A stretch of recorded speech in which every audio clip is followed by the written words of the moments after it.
새해가 되면 떠오르는 해를 바라보고 다짐을 하죠. 때로는 가족과 여행을 하면서 사랑을 다져봅니다. 어떤 목표를 정하고 또 새로운 꿈을 꾸기도 하죠. 그래서 올 한 해는 뭔가 다르고 새로운 모습으로 살아보려고 기도하고 고민하고 계획합니다. 제가 1월달 전도 주제를 출발이라고 하는 주제를 가지고 지금 전도를 하고 있습니다. 출발은 같아도 결승점은 다릅니다. 무엇을 위해 출발하렵니까? 당신의 영혼을 위하여 출발하십시오. 이런 내용으로 제가 1월달 전도하고 있습니다. 저는 사람들이 새해면 뭔가 새로워지고자 하는 그런 마음을 느껴서 여러분의 영혼을 위하여 한번 새롭게 출발하라고 전도하고 있는 것입니다. 여러분, 출발하는 선수들은 반드시 목표를 바라봅니다. 고개를 들어 자신이 달려가야 할 목표를 바라보는 것이죠. 저들 중에 누구도 하나 고개를 땅에 떨어뜨리고 있는 사람은 없습니다. 그래서 목표를 바라본다는 것은 출발하는 선수에게는 매우 중요한 것이죠. 우리들도 한 해를 시작하면서 목표를 정하고 출발했습니다. 올해는 뭔가 새롭게 멋지게 하나님 앞에서 영광되게 살아보려고 하는 그런 바람이 있는 것이죠. 저는 우리 모두가 다 새해 맞이해서 뭔가 해보려고 출발을 합니다. 그런데 출발할 때 그 출발의 목표를 바라보고 무엇을 바라봐야 할지를 오늘 말씀을 통하여 우리에게 깨닫게 합니다. 우리 믿는 사람들이 바라봐야 할 분은 누굽니까? 오늘 함께 본문 12장 2절을 다시 한번 읽겠습니다. 시작. 믿음의 주요 또 온전하게 하시는 이인 예수를 바라보자. 아멘. 우리가 바라봐야 할 이 예수는 믿음의 주인이십니다. 예수님은 우리의 믿음의 근원이라는 것입니다. 우리의 믿음을 완전하게 하시는 분이라는 거예요. 그러면 히브리서 12장 1절과 2절 3절의 말씀은 앞서 히브리서 11장의 믿음의 장을 배경으로 말하고 있는 거예요. 11장에서는 많은 사람들이 고난과 절망 속에서도 오직 하나님 한 분만을 믿는 믿음으로 승리하며 이겨왔던 그 흔적을 말하고 있는 거예요. 믿음의 조상 아브라함이 백세가 되어 주신 아들 이삭을 번제로 드리라 할지라도 하나님만 바라보며 순종했다는 것입니다. 애굽 땅에서 종살이를 하던 요셉이 하나님만 바라보며 승리했다는 거예요. 하나님 바라봤기 때문에 자신을 은 30에 애굽에 팔아버린 형들을 미워하지 않았던 것입니다. 이 모든 일들은 다 하나님이 하셨다고 고백하는 거예요. 출애굽의 지도자 모세는 오직 하나님만 바라보는 삶을 살았다는 것입니다. 광야 40년 동안 떠오르는 구름을 바라보며 출발하고 떠오르는 불기둥을 바라보며 출발하고 하나님만 바라보며 출발했다는 것입니다. 여리고성의 기생라합도 여리고성이 곧 망할 것을 알면서도 상천하지에 살아계신 하나님만 바라봤다는 것입니다. 이처럼 수많은 사람들이 고통과 고난과 절망과 두려움 속에서도 하나님만 바라보며 마침내 승리의 삶을 살았다는 거예요. 이처럼 앞서 살아가신 믿음의 사람들이 온갖 고난과 고통 속에서도 하나님만 바라봄으로 말미암아 믿음으로 승리했던 것처럼 여기 계신 여러분들도 올 한 해 무슨 일이 펼쳐질지 알 수 없지만 하나님만 바라보면 반드시 승리하게 될 줄 믿습니다. 시편 123편 1절에 다윗이 이런 고백을 합니다. 하늘에 계신 주여 내가 눈을 들어 주께 향하나이다. 다윗이 성전에 올라가면서 부르는 찬송인데요, 다윗이 주님만 바라보는 그 마음이 너무나 간절합니다. 다윗은 이어서 123편 2절 3절 말씀에서 내가 종이 상전을 바라보듯 여호와만 바라보겠습니다. 여주인의 손을 바라보는 여종처럼 내가 여호와만 바라보겠습니다. 고백을 하는 거예요. 다윗은 하나님의 손가락 하나 움직이는 것까지 다 바라보고 있었던 거예요. 종처럼 하나님의 눈치를 보고 하나님만 바라봤다는 것입니다. 어찌 다윗이 이처럼 주님만 하나님만 바라봤겠습니까? 그것은 자신이 처한 여러 가지 많은 상황과 환경 속에서도 오직 나를 온전하게 세우실 분은 하나님이시기 때문에 하나님만 바라봤다는 거예요. 주님이 베푸르신 은혜가 필요합니다.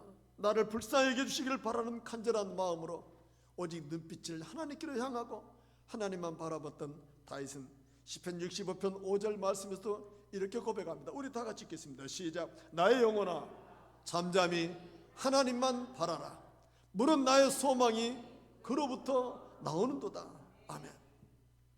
이 62편 5절의 말씀에 자기 영혼을 향하여 하나님만 바라보라고 외쳤던 다윗의 상황은 정말로 고통 가운데 두려움 가운데 있었던 때입니다. 자신을 둘러싼 수많은 간교한 자들이 중상모략하는 가운데서 자기 영혼에게 타이르는 말입니다. 내 영혼아, 온갖 사방에서 많은 사람들이 나를 둘러싸 모함하고 나를 치려할지라도 흔들지 말고 하나님만 바라보자. 내 영혼아, 하나님만 바라보자. 다윗을 죽이려는 자들이 높은 자리에 앉아서 입으로는 축복을 말하지만 속으로 저주를 말할지라도 내 영혼아, 하나님만 바라보자 고백했던 거예요. 우리가 세상을 살아가면서 이렇게 할까 저렇게 할까 어떻게 할까 답답하고 두려울 때가 있지 않습니까? 그럴 때 여러분 누구를 찾습니까? 다윗은 하나님만 바라보라고 자기 영혼에게 타이르는 거예요. 내 영혼아 잠잠히 하나님만 바라라. 내 영혼아 요동치 말고 하나님만 바라보자. 나의 소망은 세상에서 오는 것이 아니라 하나님께로부터 온다. 나의 소망은 사람에게서 오는 것이 아니라 내 하나님 여호와께로부터 온다. 이 고백을 하고 있던 거예요. 이처럼 오직 하나님만 바라보았던 다윗은 여호와는 나의 반석이시오 나의 구원이시오 나의 요새시오 그러므로 내가 흔들리지 아니하리로다. 할렐루야. 여러분 올 한 해 여러분들이 앞에 무슨 일이 펼칠지 모르지만 오직 여호와 하나님 한 분만 바라본다면 여러분들은 흔들리지 아니하고 묵묵히 담대하게 여러분의 삶을 살아가게 될 줄 믿습니다. 너무나 억울하고 분통 터지는 세상, 그럴지라도 오직 하나님만 바라보며 중심을 가지고 나아갈 때에 문제는 해결될 줄 믿습니다. 사랑하는 여러분, 이처럼 주님을 바라본다는 것은 무한한 상상을 하게 합니다. 사실 우리가 신앙생활하면서 주님으로부터 약속받은 모든 것들은 다 그림자에 불과하다고 생각할 수 있습니다. 네 죄 사함 받았느니라. 어떻게 내가 죄 사함 받았지? 네가 구원을 얻으리라. 내가 어떻게 구원받았지? 네가 천국에 이르게 될 것이다. 내게 영생을 주리라. 이 모든 것들은 하나의 그림에 불과할 수 있습니다. 환상적이죠. 그러나 하나님의 약속은 분명했고 이전에 살았던 모든 사람들이 그렇게 구원 얻었고 그렇게 영광 가운데 살았기 때문에 우리는 하나님의 약속의 말씀을 붙들고 나도 그리 될 줄 믿는 것입니다. 그래서 어떻게 보면 신앙생활은 하나의 상상이라고 할 수 있습니다. 아인슈타인은 상상력은 지식보다 중요하다고 말하고 나폴레옹 또한 상상력은 세계를 지배한다 이런 말을 했습니다. 하나님을 바라보는 믿음은 무한한 상상의 세계를 갖게 합니다. 어떤 일에 대하여 하나님이 이렇게 하실까? 하나님이 저렇게 하실까? 우리는 상상을 하면서 기대를 하게 되는 것이죠. 이제 우리는 물러설 수 없는 한판 승부와 같은 경주가 우리 모두에게 시작되었죠. 2025년이라고 한 한 해가 우리 모두에게 주어졌습니다. 하나님은 우리에게 주어진 이 한 해를 잘 살아보게 하려고 말씀을 주신 거예요. 우리 송구 영신 예배 때 각각 자기에게 주신 하나님의 말씀이 있잖아요. 그 말씀으로 내가 오늘 이렇게 살았으면 좋겠다, 올 한 해 이렇게 한번 살아봤으면 좋겠다라고 우리에게 하신 말씀이에요. 그 말씀을 붙잡고 그 말씀을 바라보며 주님만 따라가는 한 해가 될 수 있기를 원합니다. 어떤 상황에서도 요동치 아니하며 그 말씀을 붙잡고 믿음으로 승리할 수 있기를 축복합니다. 그렇다면 주님만 바라보면 어떤 결과가 일어나는지 오늘 본문 2절을 다시 한번 읽겠습니다. 시작. 믿음의 주여 또 온전하게 하시는 이인 예수를 바라보자. 아멘. 주님을 바라보면 우리가 온전하게 된다는 것입니다. 완전하게 된다는 거예요. 이 온전하게 되다라고 하는 헬라어 단어 텔레오스테스라고 하는 단어는 완성된 자, 완전케 되다 그런 의미가 있습니다. 이 텔레오스라고 하는 온전하게 되다라고 하는 이 단어는 텔레오 다 이루었다라고 하는 단어와 같은 의미입니다. 여러분, 다 이뤘다는 말을 누가 했죠? 십자가에서 운명하기 직전에 예수님이 하셨잖아요.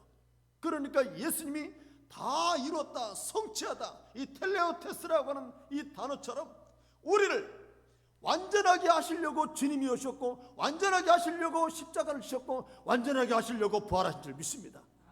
오늘 예수님을 바라보는 말미암아 우리의 삶을 완전하게 만들어 가시려고 바라보라고 하시는 거예요. 세상을 바라보지 말고 사람을 바라보지 말고 주님만 바라보므로 말미암아 우리의 삶을 완전하게 만드시려고 바라보라고 하시는 것입니다. 사랑하는 여러분, 우리가 예수님을 모를 때는 누구나 다 불완전했죠. 여전히 지금도 불완전합니다.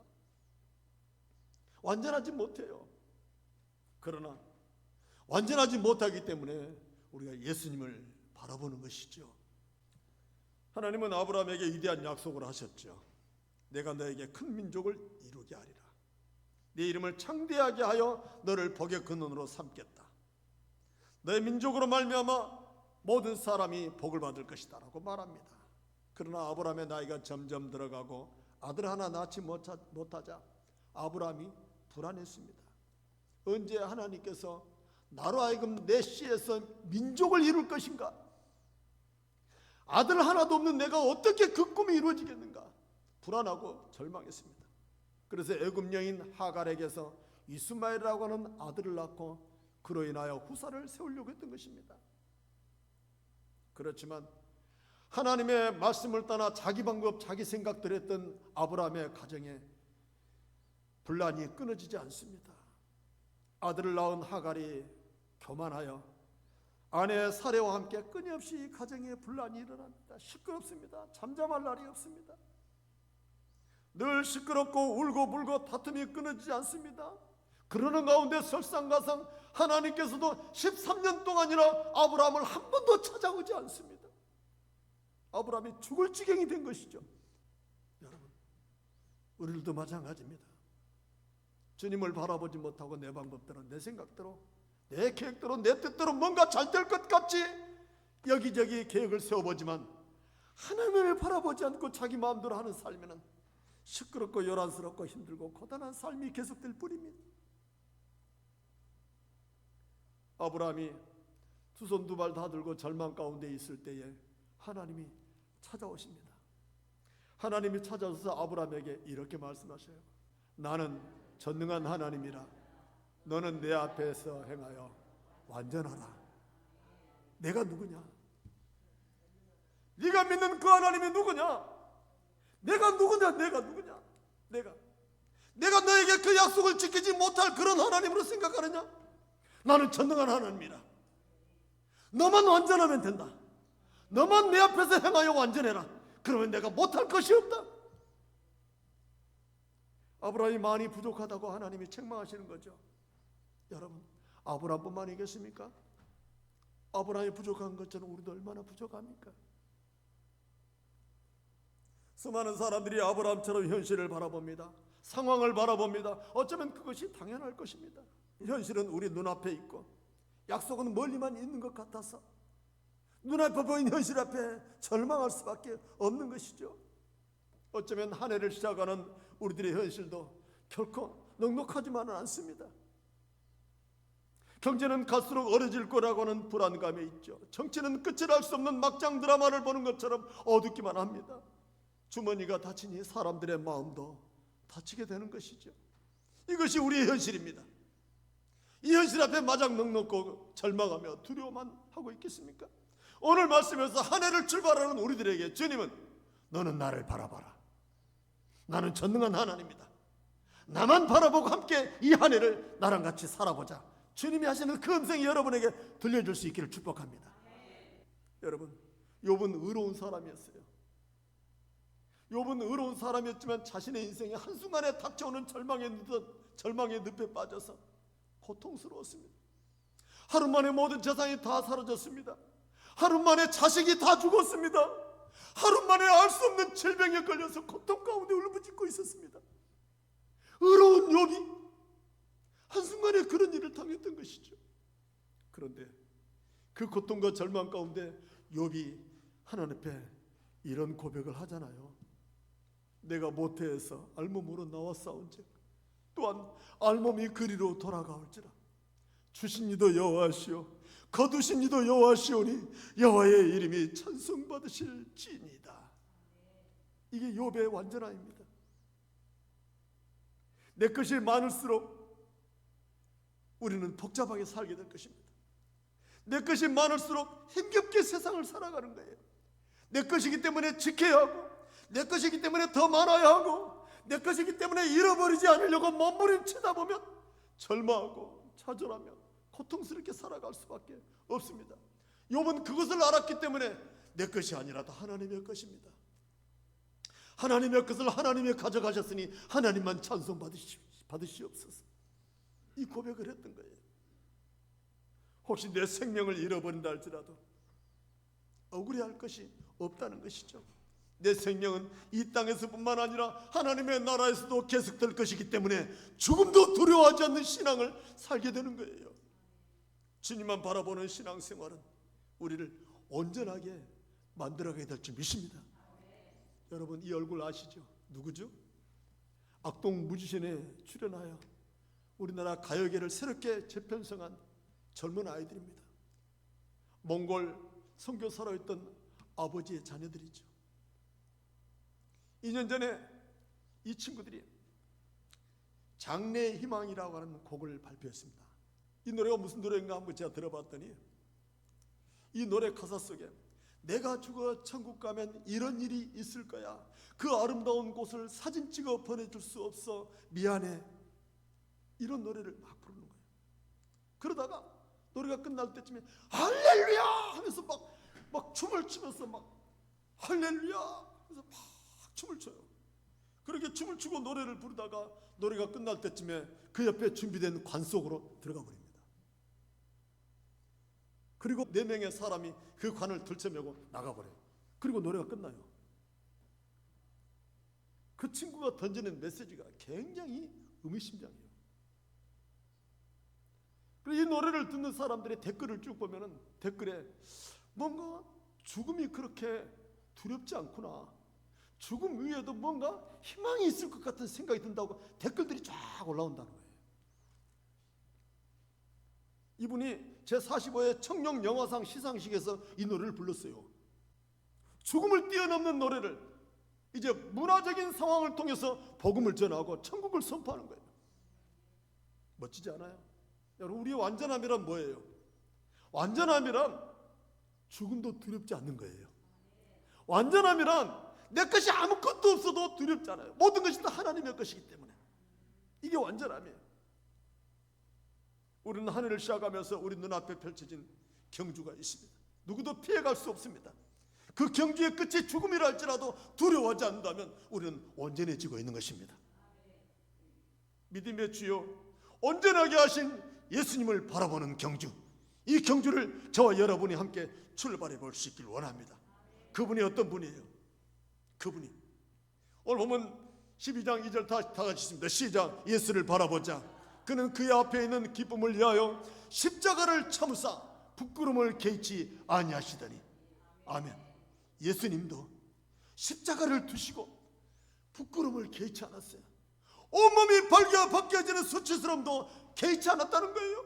채찍에 맞아가면서도 고통당하면서도 비난과 정죄를 당하면서도 개의치 않았다는 거예요. 무엇 때문에? 무엇 때문에? 왜? 무엇 때문에 그분이 이 고통과 고난 가운데 부끄러움을 개의치 않았을까요? 무엇 때문에? 우리의 죄를 위하여 당신이 대신 짊어지고 부끄러움을 개의치 않았다는 거예요. 나의 부끄러움, 나의 모멸감, 나의 수치감으로 인하여 너희가 제사함 받고 구원받는다면 나는 개의치 않는다는 것입니다. 우리의 죄 때문에 개의치 않았다는 거예요.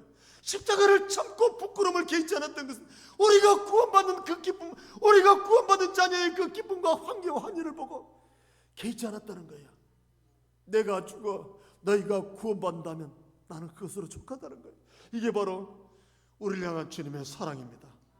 여러분, 이런 우리를 위하여 모든 것을 내어놓으신 그 주님만 바라볼 수 있기를 축복합니다. 가시 멜류관을 쓰시고 옆구리에 창이 박히면서 온몸에 필과 물과 피를 다 쏟으면서도 개의치 않았어요. 왜? 나는 너희가 구원받은 자녀로 살았으면 좋겠다. 너희가 하나님의 자녀로 돌아왔으면 좋겠다. 너희가 완전한 자로 끝났으면 좋겠다. 이런 바람으로 주님은 부끄럼도 개의치 않았다는 거예요. 이게 우리를 향하신 주님의 사랑이에요. 여러분, 우리는 이 사랑을 힘입어서 올 한 해 주님과 함께 더불어 출발합니다. 주님을 바라보면서 주님을 생각하는 저와 여러분 되시기를 축복합니다. 축복합니다. 주님을 바라볼 때 내 자신이 죄인이라는 것이 생각이 납니다. 주님, 나 같은 자를 주님이 구원하시고 나 같은 자를 살리셔서 이렇게 세우시니 감사할 수밖에 없는 거예요. 주님을 바라보면 내가 죄인이라는 거예요. 십자가 오른편에 달려있던 강도도 그 죽음의 순간에 주님을 바라봤어요. 주님, 오늘 밤 당신의 영혼, 당신이 이르는 곳에 내 영혼을 기억하소서. 당신이 가는 곳에 내 영혼을 기억하소서. 울부짖는 그 오른편 강도를 향하여 내가 오늘 나와 함께 낙원에 있을 것이다. 주님을 바라볼 때 구원의 역사가 일어납니다. 주님을 바라볼 때 그분이 나에게 어떤 분이라는 사실이 믿어집니다. 여러분, 주님을 바라볼 수 있기를 축복합니다.